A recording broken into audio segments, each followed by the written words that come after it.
Really? Speaker, and as I was often taught, sometimes it's better to keep it short and sweet and keep them wanting more. So I'm going to try and retain my comments to just a few. And can I start by thanking my honourable friend for Sevenoaks, because what this bill is, it demonstrates the reason why we're all here.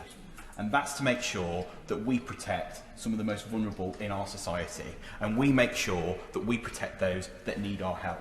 Now, I'm very conscious that at this point in the debate, it is very easy to be repetitious. And, Madam Deputy Speaker, I try and avoid, where possible in my contributions in this place, to not to be repetitious. But, you know, I do just want to pick up on the points that have been raised. And I think at the core of this, it is about how we view ourselves. And I think the point was articulated really well, actually, by the Honourable Lady for West Ham, when she said it's about us as individuals, inside what we offer the world as people. It shouldn't be about our physical presence. That shouldn't be the core of what people see. It should be about who we are as people. That's it. That should be the core of what people see, but unfortunately they do not. And the fact is, when we look at the stats and we look at the statistics as well, this does disproportionately affect women. Now, I was very fortunate to be brought up in a household of very strong women. My mum, who brought me up on her own, and her two sisters, strong, very opinionated, but fantastic women, who absolutely gave me my life view. And they taught me that at the end of the day, it shouldn't matter what your gender is, what you look like. If you work hard, you should be able to achieve. And they made it clear, and I saw it through their experiences, that women are so disproportionately affected by this, and it's absolutely wrong. Now, that is not to discount, of course, that men equally are affected by this, and I think the figures that I've seen as part of my research that about 40% of men are affected by botched Botox and some of the image issues that come out of this.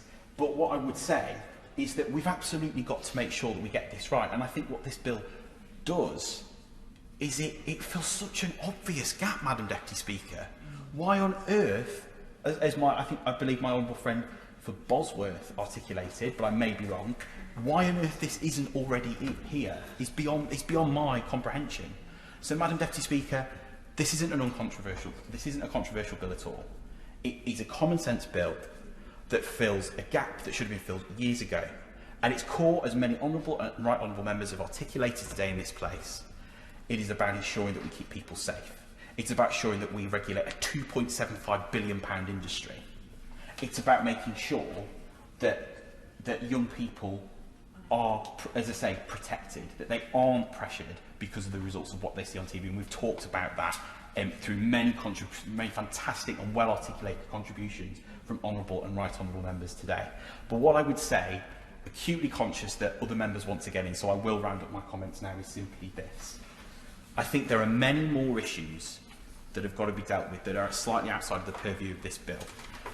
My honourable friend for Sevenoaks has absolutely got to be commended, because this bill is fantastic and is absolutely filling a gap that's there. But this should only be the start today, because those issues around how we view ourselves, around the messages that we are sending young people in society about their place and what should be valued as important, need to be tackled. And it's incumbent on every single honourable and right honourable member in this place right now to ensure that we carry forward that fight, and that we say to people, it's about who you are as a person, not what you look like. Thank you, Madam Deputy Speaker.